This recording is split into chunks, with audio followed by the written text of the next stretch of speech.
Welcome to Readings from Roberto, bringing you the wisdom and experience of Roberto Assagioli and Psychosynthesis through readings of his essays and lectures.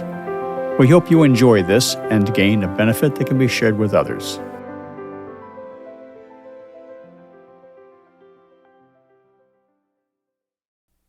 Jung and Psychosynthesis. 3 lectures by Roberto Assagioli, given in 1966 at the Istituto di Psychosynthesis in Florence, Italy, and published in 1967 by the Psychosynthesis Research Foundation. These 3 lectures compare Carl Jung's psychological theories and therapeutic methods with those of psychosynthesis. Jung and Psychosynthesis by Roberto Assagioli. Lecture 2, Therapy, read by Jan Cunningham. A comparative survey of Jung's therapeutic method, and that, or more precisely those, used in psychosynthesis, discloses a substantial agreement in respect of the goals aimed at, but also some marked differences in the means and techniques they adopt. One of Jung's greatest merits has been his opposition to the Pathologism, which still holds almost undisputed sway over official medicine, including psychotherapy. Attention is chiefly directed to morbid manifestations, in particular to the investigation of symptoms and their quantitative evaluation by means of numerous examinations and analyses. The aim is to arrive at the formulation of a diagnosis, that is, giving the illness a name.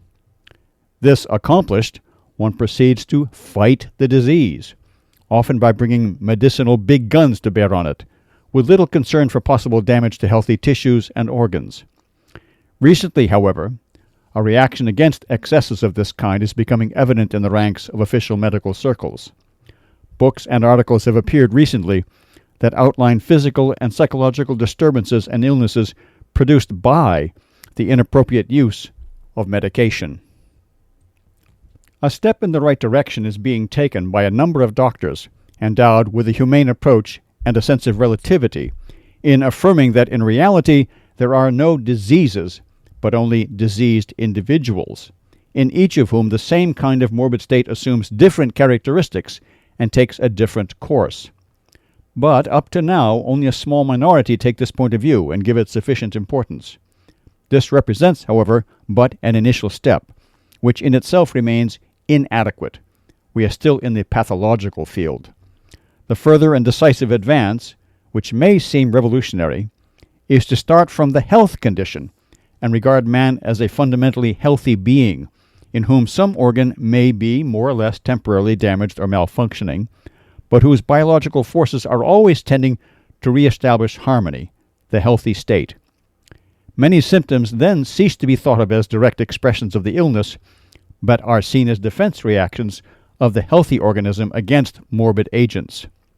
A typical example of such a defensive reaction is fever. It is therefore often misguided and even harmful to fight fever with febrifugal remedies. This pathologism of official medicine has been countered by a reaction in favor of the use of nature cures on the part of some doctors and many non-medical healers. Unfortunately, this reaction not infrequently assumes excessive, sometimes fanatical proportions. Official therapy has had great and undeniable success and saved many lives, and all the good it contains cannot and must not be discarded. Antibiotics afford a good example of this situation. Their moderate use, in appropriate cases, can be of great therapeutic benefit, although their abuse can do a great deal of harm. Here, too, the principle of synthesis should be applied. Irreconcilable opposites do not exist. Opposing attitudes and methods can be united in a constructive synthesis. The matter could be formulated also in this way. It is not this or that, but this and that. It is a question of finding in every case the right adjustment, the appropriate integration, the synthesis of what seems opposed and is instead complementary. All this is true, also, in the field of neuropsychic disturbances and physical ills of psychological origin, that is, psychosomatic disturbances. Here too, and indeed particularly in this area, the diagnostic label often has a very relative importance. Combinations of symptoms are found which do not lend themselves to being pigeonholed according to the diseases described in psychiatric treatises. Here also there are defensive structures erected by the psyche of the patient, which must be recognized and not demolished until it is discovered how to replace them with other and better patterns. Practice of psychotherapy is often directed to fighting symptoms and disorders, and neglects what is healthy and sometimes of higher quality in the patient. As I have mentioned, Jung reacted vigorously against such pathologism and declared, "I prefer to understand man in the perspective of his health." This he wrote in La Guérison Psychologique, that is, Psychological Healing, edited by Roland Cahen, published in French in 1953, page 180. Jung's position here is in complete agreement with the basic principle of psychosynthesis. Let us now examine more detail the therapy used by Jung. This survey, however, presents difficulties for various reasons. First of all, Jung openly acknowledged the infinite variety of human beings and conditions, and therefore the necessity of using different psychotherapeutic methods adapted to the constitution and specific situation of each patient. Here is how he puts it. Seeing that anything in this world, if carried beyond a certain limit, can be pushed to the absurd, the problem of the neuroses and the means of curing them becomes a formidable matter. I am always entertained when clinicians who conduct their affairs admirably claim to cure by A's method, or C's or F's, or even J's. Such things do not exist and cannot exist, and if they do occur, are well on the way to failure. If I treat Mr. X, I am forced to apply the X method, and with Mrs. Z, the Z method. And this means that the ways and means of treatment are predominantly determined by the nature of the patient. Here, too, there was a close agreement with the plurality of psychotherapeutic techniques adopted by psychosynthesis. Another difficulty arises from the fact that the methods used by Jung were developed and expanded during the many decades of his medical activities, parallel with his increasingly wide and deep experience and with the new ideas and intuitions that presented themselves to his alert and open mind. For these reasons, as well as because of the growing prevalence in his last years of his cognitive interests and psychological investigations over purely therapeutic questions, Jung never wanted to set forth his methods of treatment in any systematized and complete manner. To fill this gap to some extent, one of Jung's pupils, Dr. Roland Cahen, has, with great patience and skill, extracted from the mass of Jung's writings the passages and chapters dealing with therapy, and compiled them in his book La Guérison Psychologique, that is, Psychological Healing, referred to above. This work was revised and approved by Jung himself, and thus constitutes an authorized exposition. A preliminary observation of a general nature concerns the actual name of Jungian therapy. He kept to the last the designation analytical psychology, which he adopted to indicate its derivation from and connection with psychoanalysis. In reality, however, this name does not do justice to the integrative and synthetic tendency which increasingly inspired Jungian therapy. In fact, this aims at producing a profound transformation of the personality and its integration by means of what Jung called the process of individuation. But before explaining and examining Jung's specific method, it should be made clear that, as he said himself, this method must not be used with all patients. There are many, especially among the young, whose disturbances have been produced by psychic traumas, by conflicts rooted in the personal unconscious, or by strife between the individual and other people, above all members of the family and the social environment. Jung maintains that in these cases, treatment mainly psychoanalytical and certain methods that he included in what he called little therapy may suffice. See La Guérison Psychologique, page 239. However, these cases often require also the application of active techniques that Jung neglects.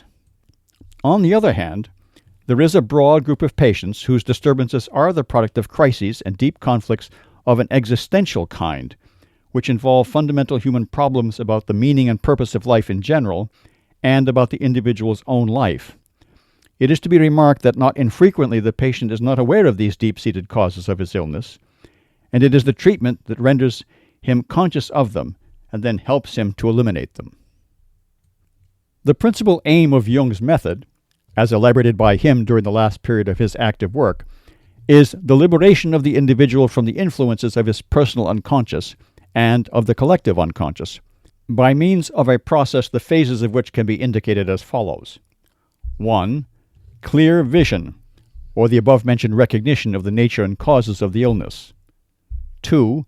Conscious assimilation of the contents of the unconscious. 3. The discovery of the self. 4. The transformation of the personality. 5. Its integration and synthesis. From this, it is evident how closely that what could be called Jung's therapeutic program is akin to that of psychosynthetic therapy. It is not my intention to describe Jung's procedures. They can be found amply dealt with in his books and in those of his pupils. He developed a series of profound concepts, sometimes somewhat obscure, about the shadow, about certain parts of the unconscious, both antithetical and complementary to the conscious personality, which he called the anima in the man and animus in the woman. All this, I repeat, can be found in the books of Jung and his collaborators. I will touch only on some points to emphasize the similarities and differences between these concepts and the techniques of psychosynthesis. 1. Clarification. Jung fosters the patient's awareness of the contents of the unconscious and their assimilation in his conscious personality by means of dream analysis and free drawing. The analysis of dreams is the basis of psychoanalytic therapy, but this implies their interpretation, and here arises a substantial difference between orthodox psychoanalysis and Jungian analysis. In psychoanalysis, the interpretation tends to reduce everything to infantile impressions and traumas, and to instinctive urges. Jung, instead, although admitting the existence of dreams of this type, says that there are dreams of very different kinds, particularly those he calls prospective or constructive, that is, dreams containing true messages from the unconscious, I would say from its higher level, the superconscious, which indicate to the conscious personality of the patient certain situations, certain facts, of which he was not aware, and point to the solution of his conflicts and the way leading to integration. In his work, Jung gives many examples of dreams of this type, and their interpretation, confirmed by the patient's recognition and by the curative effects. In reality, dreams fall into many different categories, and one must be on one's guard against stereotype interpretations of the dream book variety. But too often therapists succumb to this facile procedure, ignoring the fact that the same symbol can have as many meanings, some of them contradictory, as there are patients. Of this Jung was well aware. Free drawing provides an excellent means of promoting the emergence of the unconscious and encouraging messages from the superconscious. In this connection, it should be pointed out that the usefulness of free drawing is independent of the artistic value, or lack of it, of the drawing itself. Free drawing is an expression of the unconscious and may be of a rudimentary character. Indeed, it is easier for the unconscious to give messages to someone who has never drawn than to a person with some training and skill in drawing. In the latter case, a concern about form may interfere with and diminish the spontaneity of the unconscious. Although psychosynthesis makes wide use of these profitable methods, it avails itself also of others that encourage the emergence of the contents of the unconscious. Prominent among them is the presentation of evocative pictures, called TAT, the Thematic Apperception Test, that is much in use in the United States. It consists of 20 standard designs, but I do not restrict myself to these in using the test, principally because they are negative in character, tending to evoke only complexes and conflicts, and not promote the emergence of the higher aspects. Moreover, in view of the greater variety of patients, I prefer to use different pictures, adapted to each particular case. Naturally, this precludes the possibility of compiling the statistics beloved of experimental psychologists, which are so often useless. There is, besides, Deswell's procedure, the rêve éveillé, the waking dream, which, skillfully used, is very rewarding, not only in stimulating the manifestation of the contents of the unconscious, but also in promoting the therapeutic integration of the personality. A method akin to this is the initiated symbol projection of Hans Carl Leuner. In addition to the images in use by these and other methods, I avail myself of a wide variety of symbols chosen for their appropriateness to the type of patient concerned. See Psychosynthesis, a Manual of Principles and Techniques, pages 177 to 191. Listening to suitable passages of music also yields very good results, because the reactions of the unconscious to music are lively and spontaneous. 2. The entry, not infrequently a veritable eruption, of unconscious elements and tendencies, in particular of the collective unconscious, may produce troubles and sometimes be dangerous, as Jung clearly recognized. Therefore, in the practice of psychosynthesis, parallel with the evocation of the daemons of the unconscious, and at times even before, active methods are employed to reinforce self-consciousness, the consciousness of the I or ego, and to develop its power of dominating the elements already present and active in the conscious personality. This so important part of psychotherapy is generally neglected. The discovery of the unconscious, the interest in investigation, have often deflected therapists from the consideration, of first importance, of the conscious personality and its center, the I or ego. A typical admission of this omission was made by Emil Gutherl at the American Psychoanalytic Convention at Washington in 1958. Here are his words: "We should recognize that the ego is far more important than has hitherto been acknowledged, but we know almost nothing about it." Among the many existing techniques for strengthening the ego, the development and training of the will is accorded an important place in psychosynthesis. The will, as I have said elsewhere, can be termed the unknown factor in modern psychology. In addition, specific techniques are used for the activation and descent into consciousness of the contents and activities of the higher part of the unconscious, the superconscious. 3. We come now to the really central point, the discovery of the self. Here we must make clear how Jung's conception of the self differs from that of psychosynthesis. For Jung, it is an intermediate point in which the conscious and the unconscious meet. See Jacoby's book, The Psychology of Carl C. Jung. He considers it an archetypal figure and states, "From the intellectual point of view, the self is none other than a psychological concept, a construction aimed at expressing an essence, imperceptible and inconceivable as such, because it surpasses our comprehension." And later he says, "The idea of a self is in itself a transcendent postulate, justifiable solely from the psychological point of view, and without possibility of scientific proof." This is quoted from the book Depth Psychology by A. Farao and H. Schaffens, page 116. Psychosynthesis, on the other hand, regards the self as a reality, rather as a living entity, direct and certain knowledge or awareness of which can be had. In other words, it can be defined as one of those immediate data of consciousness, to use Bergson's expression, which have no need of demonstration but bear with them their own evidence, as happens in the case of ethical conscience, aesthetic experience, and the experience of the will.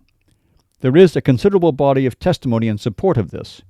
Here, out of many, is the significant contribution of Father Gratry. We possess an inner sense, which at special times, when we succeed in interrupting the habitual flow of distractions and passions, gives us direct and clear knowledge of our soul. I used to experience an inner form, full of strength, beauty, and joy, a form of light and fire which sustained my entire being, stable, always the same, often recaptured during my life, forgotten at intervals, but always recognized with infinite delight, and the exclamation, "Here is my real being." This is from his book La Connaissance de l'âme. Others emphasize in their testimony the universal aspect of the consciousness of the self.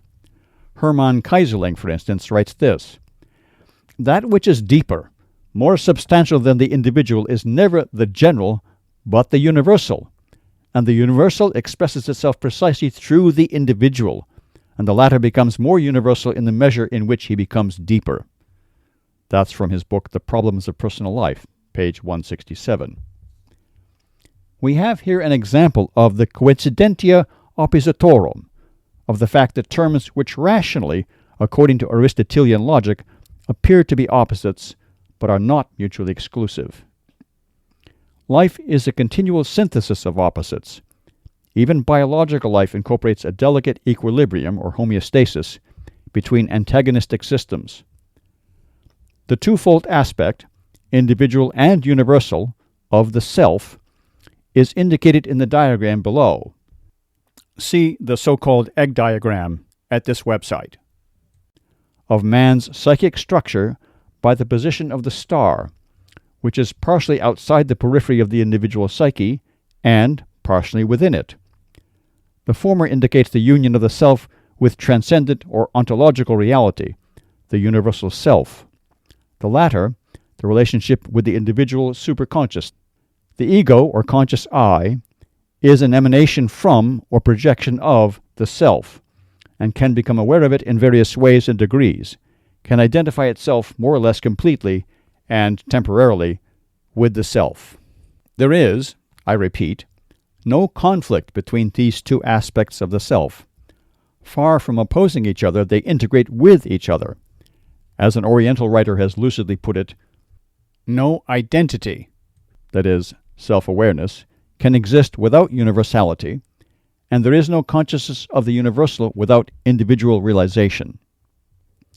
Poets sometimes have intuitions that reach beyond intellectual concepts. An Italian poet, Carducci, had a vivid experience of this fusion and expressed it admirably in a stanza of his Cantico dell'amore, the Song of Love. He wrote, "Is it I who embraced the world, or from within the universe that reabsorbs me in itself? Ah, it was a note of the eternal poem I heard, and sought to echo in this little verse." The poet is not aware how it has happened, whether the I has become expanded into the universe, or the universal life has incorporated him in itself. Furthermore, he is aware of the difficulty of expressing this experience, this state of consciousness, and of the inadequacy of any verbal formulation, which is why he calls it this little verse. An examination of the varying proportions of the individual and universal aspects of these experiences would prove very interesting. Here I will mention only that in the experiences of a mystical intuitive type, the universal aspect is predominant, that is, the invasion of the consciousness by a wider reality. On the other hand, in experiences gained through psychospiritual training, in which the consciousness seeks to rise to the self and achieves a momentary union with it, the sense of self-consciousness remains uppermost. The individual continues to feel present and active while participating in a far wider type of consciousness. 4. Let us now examine the phases of the transformation of the personality and its integration. According to Jung, they constitute an essentially spontaneous process, which, however, can be fostered by the catalytic presence of the therapist and the human relationship with him. Jung accords special importance to this relationship, which he calls transference. The Jungian concept of the transference is neither clear nor unequivocal, and it altered over the course of the years. He himself states in the conclusion of his book, The Psychology of the Transference, "The problematic character of the transference is so complex and many-sided that I lack the categories needed to offer a systematic exposition of it." That on page 171. He has thus preferred to deal with it through a commentary and interpretation of an alchemical text, the Rosarium Philosophorum, the symbolism of which appears extremely complicated and obscure, and in which Jung himself finds contradictions. In Psychosynthesis, the problem of building good relations between patient and therapist is rendered easier, or shall we say less difficult, by the therapist's not only pointing out and suggesting to the patient, as Jung does, the goal of his individuation, but encouraging and educating him from the outset to practice active methods of acquiring an increasingly clear self-consciousness, the development of a strong will, and the mastery and right use of his impulsive, emotional, imaginative, and mental energies, and to avail himself of all means of gaining independence of the therapist. In spite of the variety and complexity of relationships created between patient and therapist, in the practice of psychosynthesis, one can distinguish 4 principal ones, and each is utilized, directed, and regulated with the cure and well-being of the patient in view. A. The transference. In the strict sense originally attributed to it by Freud, that is, the projection onto the doctor of the patient's impulses, attachments, and emotions felt in childhood toward his patients. These attitudes can be positive, loving, or negative, hostile. The projections have to be analyzed and dissolved. Here there is agreement between Jungian therapy, psychoanalysis, and psychosynthesis.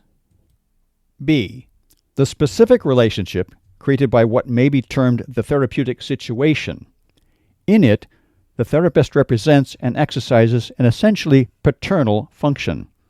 He must, to some extent, take on the role and task of protector, counselor, and guide. In dream symbolism, says Jung, he frequently appears under the aspect of the wise old man and corresponds to what the Indians call guru. This relationship is very different from the unconscious projection that happens in the transference. It is conscious, factual, real.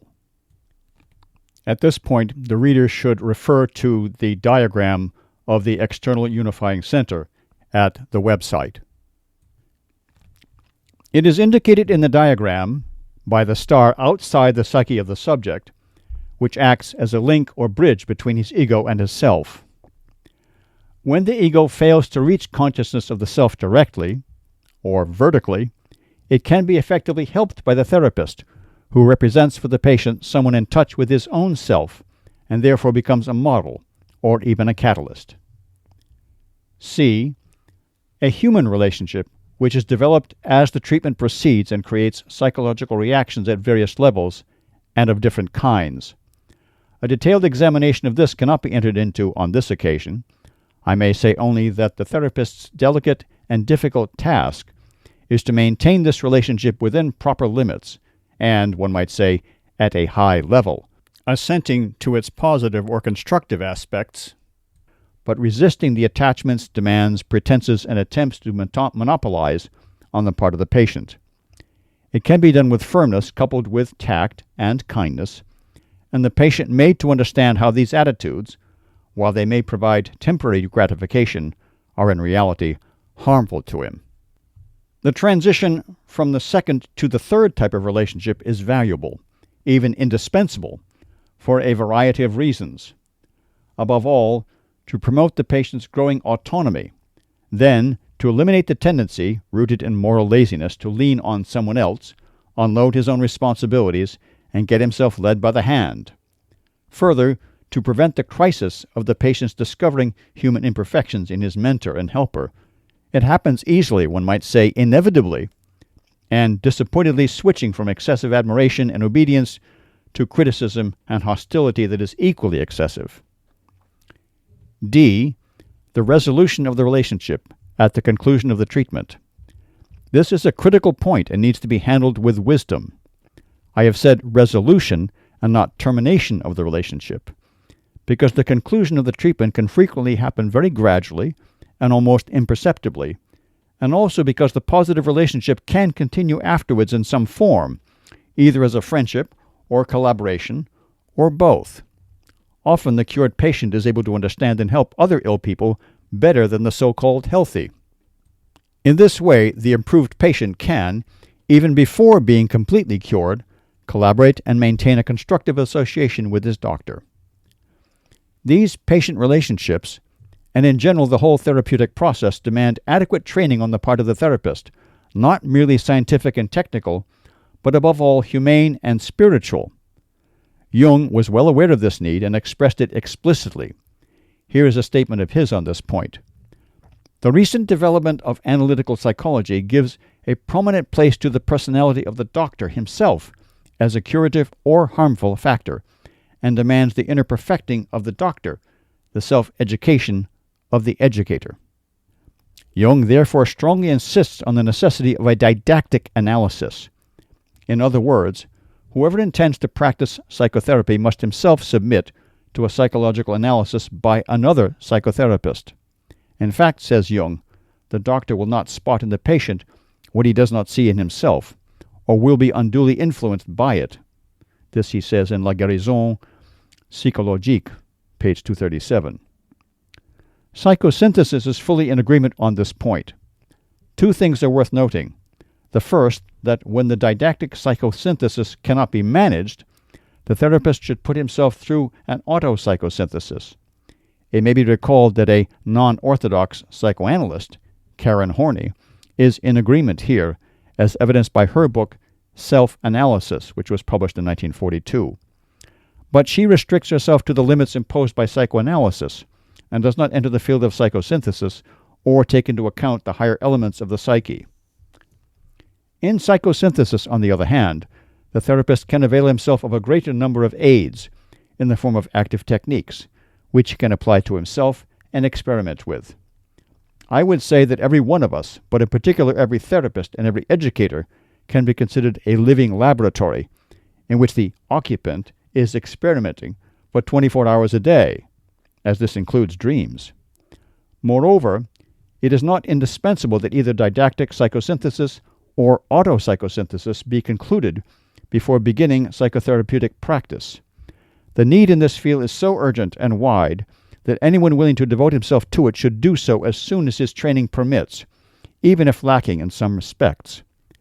His equipment must, however, include a critical sense and humility sufficient to recognize his own deficiencies, and the goodwill to eliminate them. In fact, auto-psychosynthesis, like education, should be a lifetime occupation.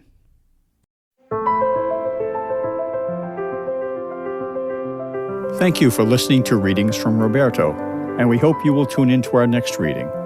Please don't forget to like and subscribe to share the wisdom.